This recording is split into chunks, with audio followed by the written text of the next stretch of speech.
Thank you, Michael, for your generous introduction. I have to add, I'm a Queen's guy. Established here, I'm a nice fan. Asian new immigrants, I'm a Queen's guy. But I want to make one thing clear. I don't do this very often. Usually we're talking about me. Tonight we're not talking about me. Michelle, I try to do my best. So Michelle, let me start with your first movie. Michael was right. When I brewed in an idea of Crouching Tiger, Hidden Dragon before I haven't written the script, I had her in mind. I've been watching her movie for a long time, and I thought this actress, this woman, I'll say this woman because just the way she is, because we remember her fighting scenes, but her disposition, just the way she is, she carries the movie. She carries all the duties, all the burdens, and your heart just races to her. And it's like all her life she's preparing for this role. In my mind, I have to get her. Then we met. I remember the very first thing we had is, which I want to talk about, is how did you get into the martial art world? I remember she told me she was a ballet dancer. She was in England, trained as a ballerina, and she hurt her knee. She couldn't do ballet dancing anymore, and she moved on to work on martial art film with Jackie Chan. I thought that was pretty crazy. And I remember the first thing, one of the first things she told me was that famous scene. She ride a bike, land on a moving train on the, what do you call those fruits? The spiky supercups, some fruits, and hang on to the edge of the train. And she never rode a bike before. So they asked her, do you know how to ride a motorcycle? She said, no, never. But do you ride a bike? She said, I ride a bike. So then we have to hold on and start. So they start the bike and holding to the accelerator. And then she said, hold on like this. And the train comes, they just let her go. That's how they do it. So it's like, this woman has guts, and I have to work with her. Just tell us some about your early memory of how you get into business, from ballerina to, I'm sure it's pretty disappointing. Like, well, good evening, everyone. It's a real pleasure to be here. Thank you, Michael, for that lovely introduction. Where's Michael hiding now? Thank you. That was so kind of you to introduce, and gosh, we go back a long time now. And thank you for getting this man. I remember looking at him and go, is that Ang Lee I see on the I couldn't believe it, because he normally doesn't do this. I know, so I'm very, very grateful. It's the other way around. People are always asking him questions, and I'm always in awe of this one. It's like when he walks in the room, it's like, we are not worthy. Oh, seriously. The first time I met him, I will never forget. And at that time, I had just finished Tomorrow Never Dies. And he said, oh, you're now a big movie star. Would you consider doing a movie? Do you remember that? You said that to me? A Chinese movie. Yeah, a Chinese movie. I almost fell off my chair. There's Ang Lee, who did Sense and Sensibility, Ice Storm, sitting across me saying, would you please do my movie? It was like, I waited 2 years. I didn't do anything after Tomorrow Never Dies until I did Crouching Tiger, Hidden Dragon. Right? Thank you. No, don't thank me. Thank you for that opportunity. There are people in that movie that steal the show, but you're there to carry the movie. That movie, somebody I remember at that time, I'm going to jump around, right? Not starting from the beginning of my career, but when I was doing Crouching Tiger, I remember we went for training and all that. And the first day, Master Yuen Wapeng, who was the stunt coordinator, he walks onto the set and he goes, what are you doing here? I said, I'm training with the cast. He says, go home, no need to train. Because he's so used to me. I've been working with him for many years prior to that. And he would be like, no, it's okay. When you come on set, you'll be fine. And of course, after the first action sequence, I tore my ACL. After 7 days, nights of fighting. Yeah, second week. Yeah. I was like, And why God? Why? I'm just trying to make this movie. She's the only one who can actually fight. Yeah. And then it's on the second week, and we still have 5 months to go. God, why? But I just want to make a stupid movie. I just want to make a movie. Like, why? But then we have to send her away to get it fixed. Yeah, we waited. Rehab for But the script was 2 always months. that We we shot had without two major fight sequences with me. the right at brace on, beginning. which was Yeah. humping the whole time. This guy, I remember someone saying to me, "Is Ang always so fierce?" And I'm like, if he doesn't say anything to you, that means you did a good job. Don't expect him to say, "Oh, that," because in Hollywood, you're very used to directors say, "Oh my God, that was so brilliant, that's wonderful. Can we do another take?" We're like, "Really? Why are we doing another take?" And this one, no, straight to the point. What's Not it? because in the Chinese film industry I can't. That's why. And when I direct English language film, my vocabulary is very small. If that is good, what am I gonna say when you're really good? Yeah, but it's much better as an actor, then you really get it. Otherwise, you're sort of going, I'm so confused. That was really good, but you want another one. Okay, and then another one. But where are we going with this? So it was a real joy, not just working with Ang, but learning from Ang. I used to follow him around like a puppy dog. Even when you were I didn't notice that. when you filmed, I wasn't in the movie at that point when you were filming in the desert. That's right. In the Xinjiang territory, it's not in the province. Yeah, The Xinjiang area is 6 desert. times the size of Japan.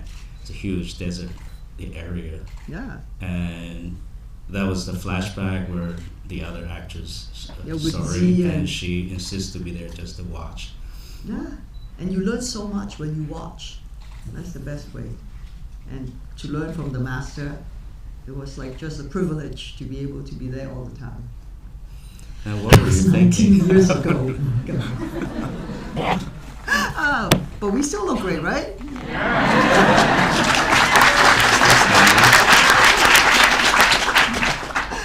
So what were you thinking those 2 months when you have to fix your knees? And I was just it must be very concentrated. painful. I could on feel getting it. well. I could feel it.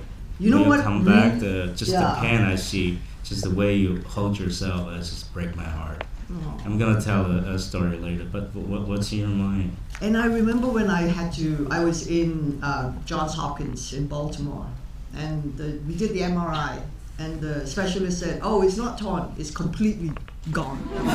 It's not even like a little tear."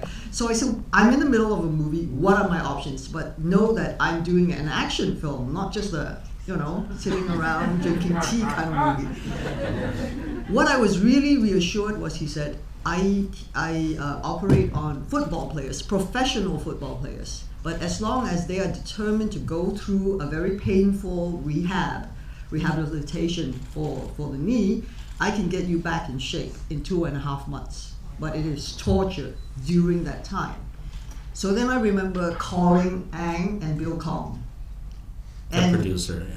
I had to tell them, I'm sorry, the truth is, if I don't have the operation, I can't walk properly. I definitely no running, definitely nothing. Just the whole movie I'll be just sitting down, basically. And I said, well, we've only shot for a week, my scene.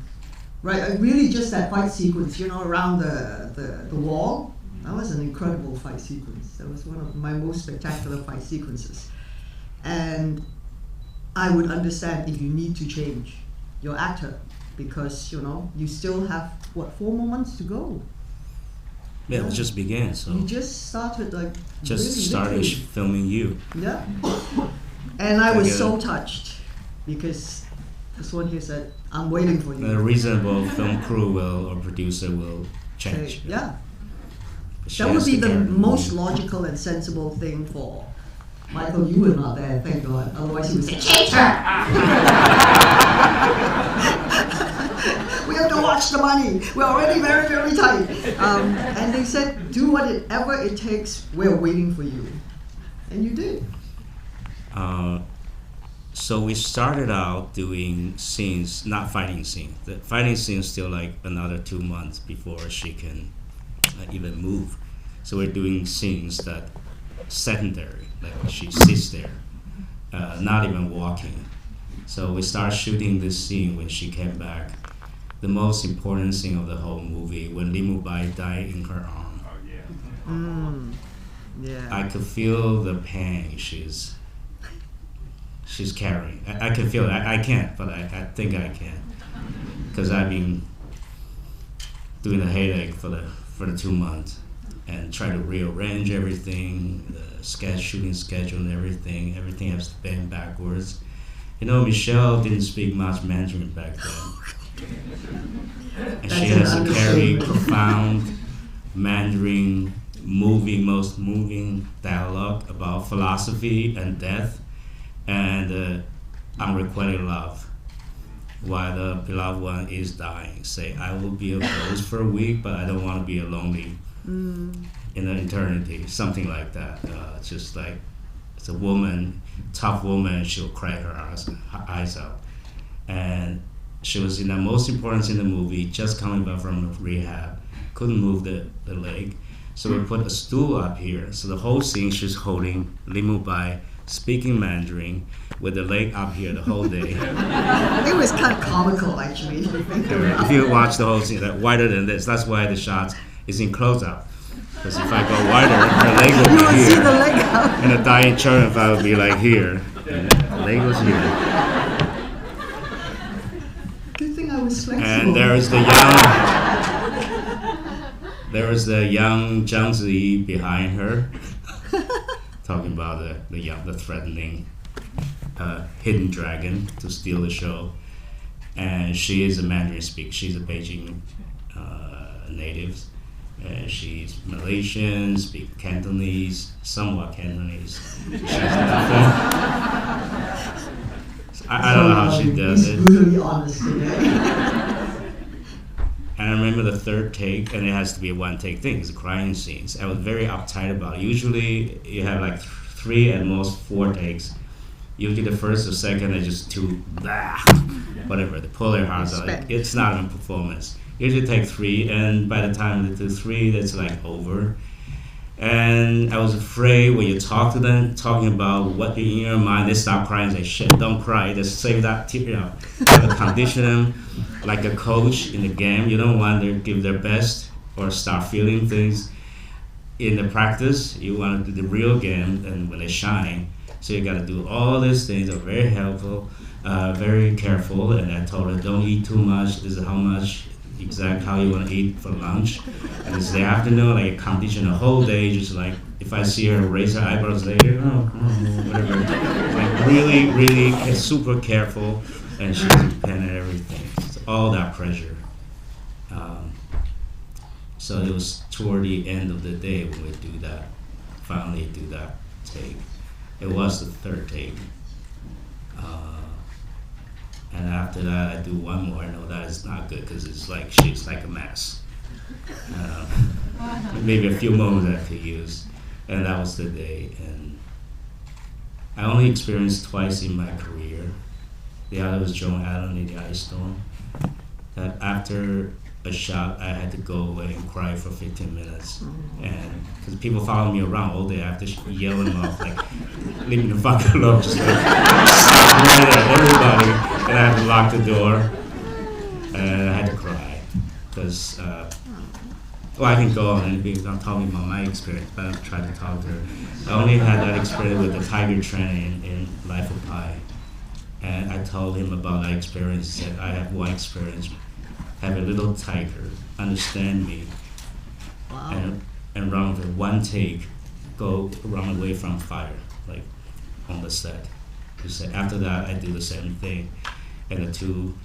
I thought it was macho with the tiger training as a Frenchman, and we started to cry.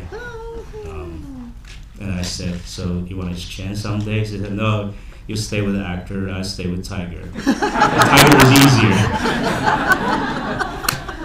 So Michelle, I kept rallying, but what went through your mind, or it's just empty? You just give it all to that shot. I never asked you that. Oh no.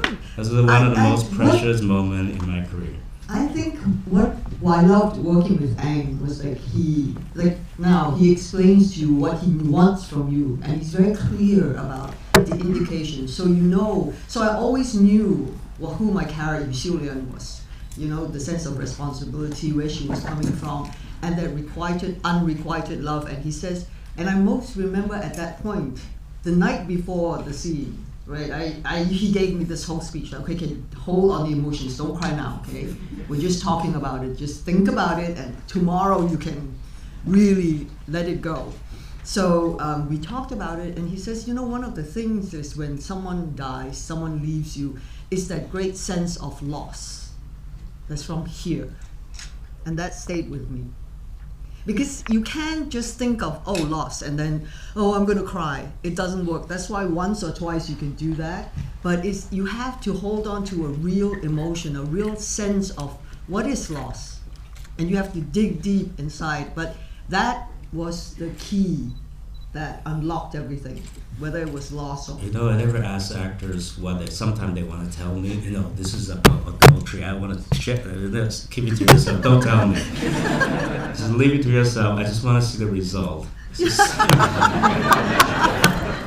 sometimes it's provoke them. Mm-hmm. We don't have specific method. No. Just try it this way, try to see what works. So when something that happened, like it once happened with Jon M when I did a scene in the Ice Storm, I feel terribly guilty. I don't know what I said or whatever I tried. But you shouldn't feel guilty because you have helped us. I hit the wrong spot and I act like that, and after that they cannot control. I mean, the case with her is she shivered for an hour. She was like this, so I didn't know what because it's a real emotion. I don't know what hits them what, and I didn't want to know. No, I think at the end of the day you must experience a real emotion, and I think that's what happened. But the biggest sort of like what I felt at that point was like when I finished the scene and I looked up and you were standing across. You remember we had this pool of water and he was there. And I thought, okay, that must have been a pretty good take. I think he's gonna say it's okay. Like that's the best compliment ever, right? That I've been able to make him feel that emotionally as well. I still ask for one more take after that. I know that was the take, but I was pretty like, just see what happens. And your editor will be happy as well, right? You give him another choice. No, if anybody say, editor say this, I will kill him. Like, this way or that way, or we can cut to Trevor. I don't want to see the dead shirt if I was here. Stay there. Well, Yeoh Ping has this similar experience. There's one fight. You continue to fight, remember exactly 11 seconds, non-stop, and everything's good. And I shot a reverse angle on Zhang Zi. He got really mad at me. He said, shoot the other side means you're gonna intercut. Exactly. Then what's the point of doing so such a long time? Fight. Yeah, it's a 2 fight. Do you know how hard that is? It's even hard for like even Jet Li. You get Jackie Chan. It's pretty incredible. It's like out there almost. It's great respect for me, so I didn't say out there, but I say some version of that. You know how hard that is. Yeah. Because once you edit away, people will think, okay, they just did 2 shots, 1 shot, it's easy. But when you see the whole sequence, it is quite a feat. Yeah. I remember on the Wire Works when she mentioned about the running along the walls. Mm-hmm. Yeah, I remember the best one. How big a Bruce you have seen, all of you? Yeah, you've seen Bruce this size, Bruce. Bruce is like this size. I've seen I've never seen Bruce is that big. It's all purple and. Normally they are that color. But the size, I was amazed. Because a lot of the times when you hit against the wall when you're on wire, because you're not in control at all. So your whole. She'll do. I wouldn't know that until we wrap. Yeah. So she's. There's no point telling you. You still have to do it. That's something that I learned from my beginning days in Hong Kong. It's like, they always ask, are you okay? Yes, you could be like bleeding from your head, but the first thing that always comes out is like, yeah, okay. No, by now I've been in the business like 30 years. I mean, Super Cop was, geez. in the early 90s. And I remember when we dubbed the movie and we came here to promote it, so the people were watching it. And just now when he said, you know me on the motorcycle, it's true. Someone would hold it. I didn't really know how to stop the bike, and the bike was too high, so my feet were sort of dangling.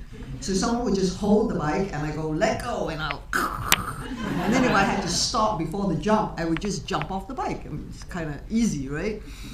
Yeah, she said. But then, so when we did the dubbing, this is a few years after when it was done for America, I was so happy I already did the film, because when I look at it now, I go, what was I thinking, or was I not thinking? It was crazy.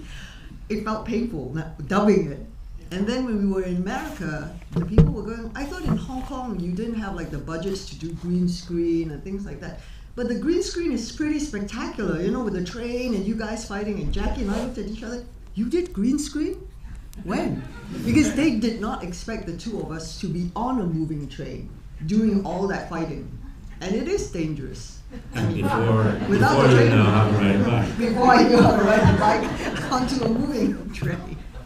No. I was very impressed, because in some ways I wish all actors are like that. That's not that different from acting. Most actors, they talk too much. They're thinking too much. They have too much safety nets and too much green screen, so to speak. I wish they could be like, okay, is that, I don't know what's gonna happen, but yeah, let's try it. And it may fall, maybe let's just go ahead. I wish, and if you fall, let's try again. Yeah. See what happens. I won't do that to the action scene, but I think acting is somewhat like that. Yeah. I think you have to be open. I'd like to come into, of course, if I have questions, but I feel that I have to trust my director, because really, you are the visionary, right? We are one of the tools as well. So I need you Have you worked with directors you don't trust them? I would work with him. I can choose the directors that I work with, right? And I'm very lucky to be able to say that and to be able to do that. So before I go into a film, there must be a very good reason I want to spend time away from my family and be doing other things that I could be enjoying a lot more, that I will be, you know, tied up with a film for a few months and be away from home. So there has to be a very valid reason, whether, you know, with you, with Danny Boyle, with Bob Marshall. So because I feel educated and I feel that I am really achieving and learning in the process and doing something worth my time.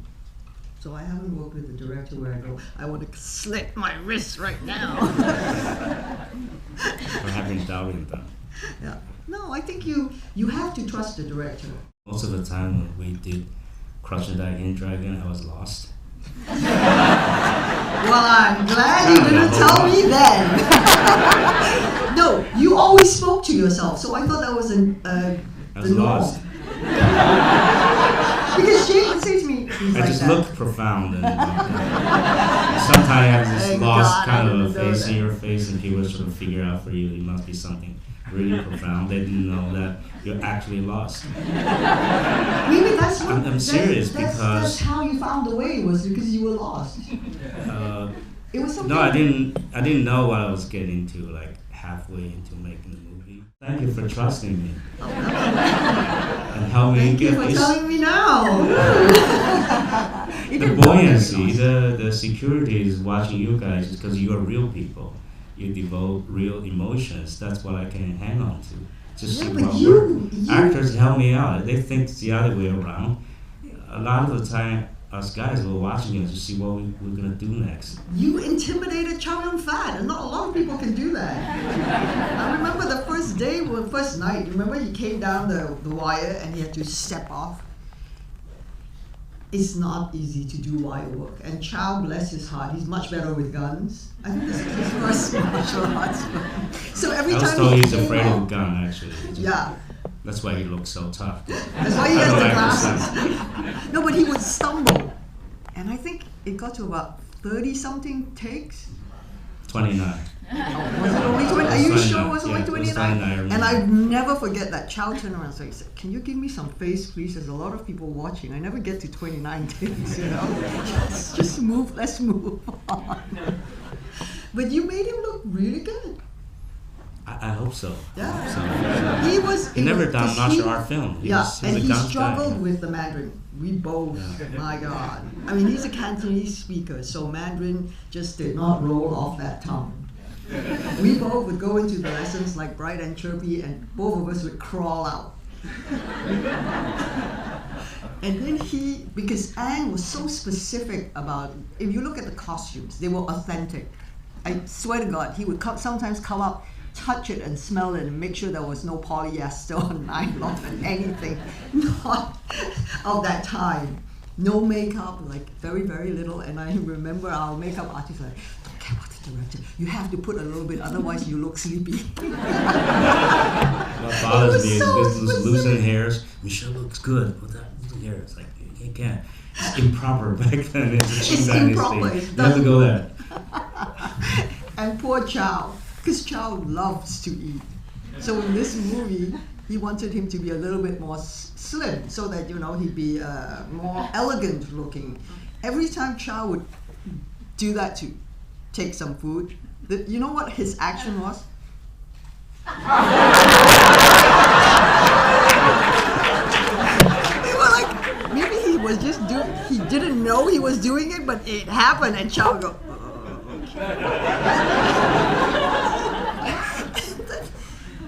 Chow. In the Jon Woo movies, you always see him with a cloak, right? I mean, a jacket, a long jacket with shoulder pads. In those days, you don't have shoulder pads, right? So he had this like muslin top. And poor Chow, bless him, he has got very narrow shoulders. And he's a little bit long-sided.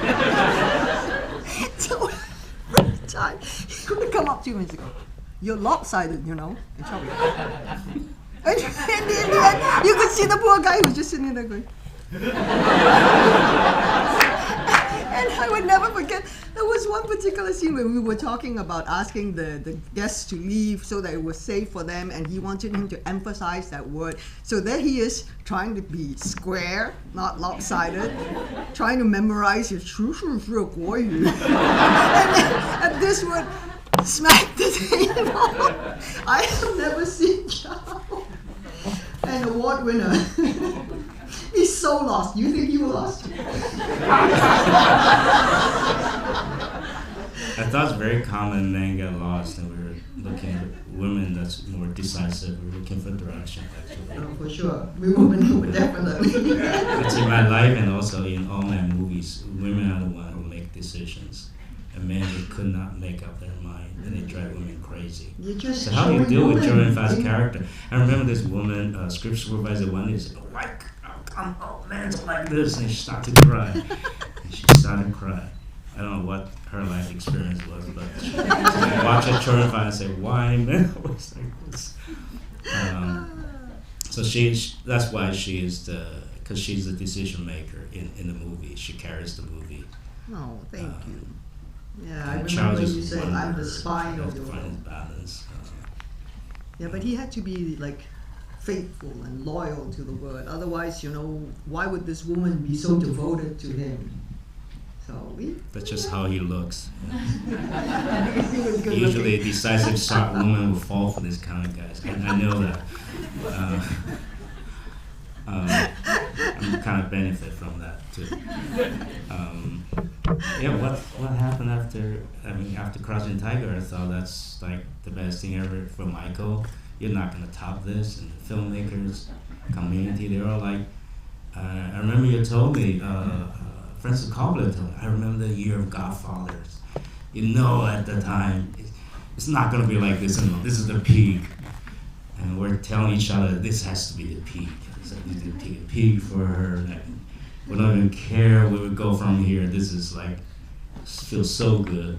So what after Crouching Tiger, then it's like Crouching Tiger just scratch the surface. Good, right? What's after that? It was a great statement for Asian films, like Chinese directors and Chinese actors. It was a great moment for us. Your career. What's next after Crouching Tiger? Then I went on to do Memoirs of a Geisha. And I think one thing I always remembered, whenever we did press conferences or things, and whenever people would say, "Oh yeah, Michelle Yeoh, the action actor," and he goes like, "She's not just an action actor; she's an actress. Okay, just stop right there." Yeah. Very fierce. Yes. And I always appreciate it. I think but it's always very interesting. Every time I do an action film, people will say, "Don't you want to do more dramatic films?" And then when I do a dramatic movie like The Lady or Memoirs of a Geisha, "Don't you do any more action movies?" I'm like, "Oh no." But I've been very lucky. Like last year, I did Star Trek TV Discovery. It's a completely different monster. And I went on to do Crazy Rich Asians. Because Crazy Rich Asians, I was supposed to just do a cameo role.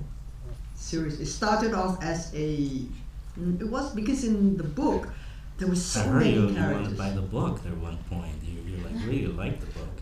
I did because it was a book about Asian people who were not afraid to laugh at themselves and their own silliness. And I think sometimes you cannot take yourself too seriously. So we look at it and we go, "Ha ha ha, that's you, okay?" That's me, but that's definitely them. So it was a fun book. It's one of those books that you take on the beach and you go, "Yeah, I don't have to think about it." But when they approached me to do the film, because the book, the mother, is written very much like the black and white movie mother-in-laws, like the really mean, like pinch her, and treat her the worst, like worse than a slave kind of thing. And I thought that would be a very unfair statement for the mothers, and especially some of the beautiful mothers and amazing mothers that I know in Hong Kong and in Singapore and in Malaysia. And I remember receiving the script going, no.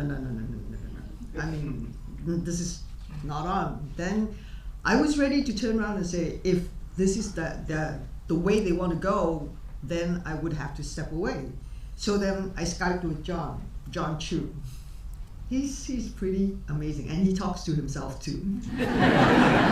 Maybe he was lost. I better go back and ask him. I remember on set, and then suddenly go, who does he remind me of? But it's in the details. That's why he's very similar to you. It's the details. He refuses to let go of the details.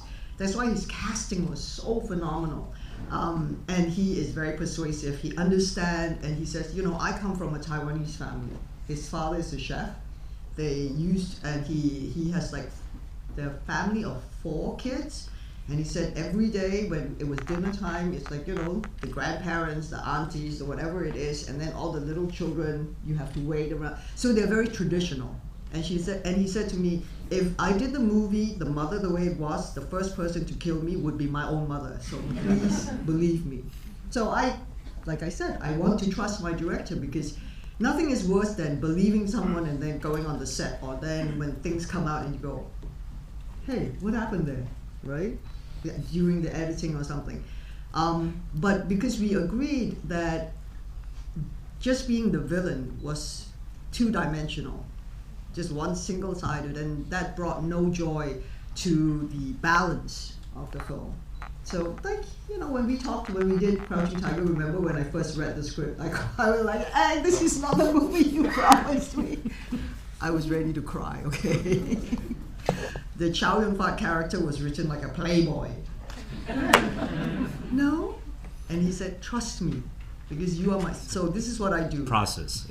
It's a process, yeah. Yes. But then you have to trust the person that you think is going to do the right process. So you have to, when you speak to the person, you have to trust your own instincts and your gut feelings as well. Because then I said, I wanted to work with him and I trust him, so I'm going with him. And I did the same thing with Jon Chu. And then I ended up being, and I remember yesterday when we were in an interview, and he turned around and said, when I said that, you will never be enough, he said, your eyes turned black. I'm like, God, that sounds so evil.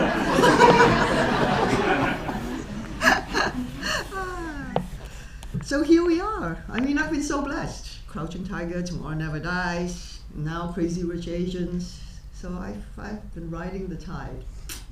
And I hope to continue to do so. And I hope I get a chance to work with you again. When you're not feeling so lost.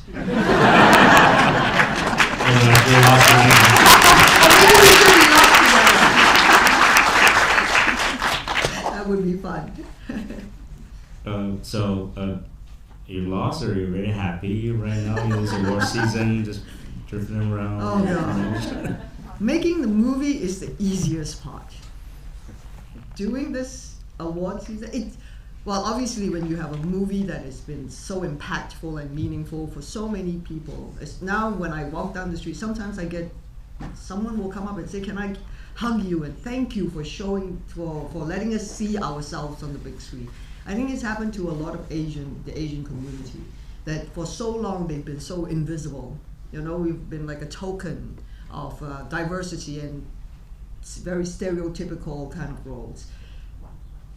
I'm lucky I can choose my roles. I can turn around and say, I don't want to be represented like that. I don't want women to be seen in that way. But then there are many actors who have to work for a living and have to pay the rent, and they have really very, very little choice. So I hope, but the diversity and all these kind of things also have to start from the top level. It's not just with us trying to push it. So I'm overwhelmed to see how the tide has changed, how a big difference has made. Honestly, at the first box office weekend, there were a few movies and things that were waiting to be greenlit. If Crazy Rage starts with the C word again, I better do more movies with the word C. If Crazy Rich Asians didn't work, would that have meant that we would have been pushed back and say, oh, you see, nobody wants to see Asian faces on the big screen? But I'm so happy because we have so many incredibly talented, not just in front of the camera, but also behind the camera. We don't ask to be treated like special. We already know we are special. We just want to be given equal opportunities. You know, why should the role always have to define by color or by race, and why does it always have to be like that? I think sometimes the best thing when I get a script and the producer will say to me, it's written for a man, but we change it. It should be like that. We should be given an opportunity to play the roles that we are capable of. Well, I think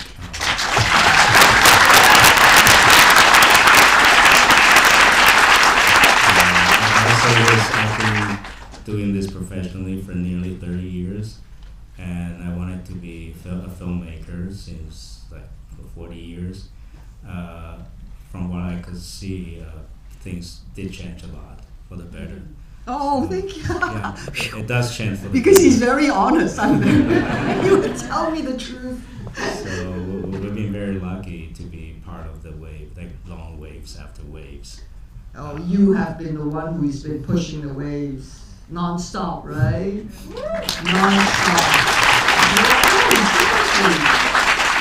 I just want to congratulate you for not only this movie, but a long, sustaining, very fruitful career. That means not just for you or friends like us, but for Asian and to the world audience. It meant a lot to us. No, thank you. Yeah, thank you.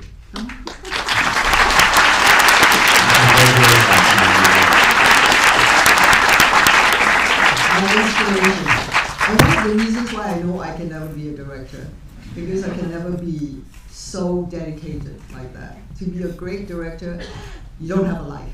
You only have a film. Whether you're lost or not, you will find a way. I don't have a life. Why I adore his wife. I think I see more of Jane than I see of him. Because you're always working. People watch her like, I don't know what it is. I don't think God's fair. Somebody just has that. Somebody that doesn't matter how hard they try. I shouldn't say that. But Michelle has that. It's just like people around the world have seen that. That thing. You're lucky to have that, and also you're lucky that people love you so much.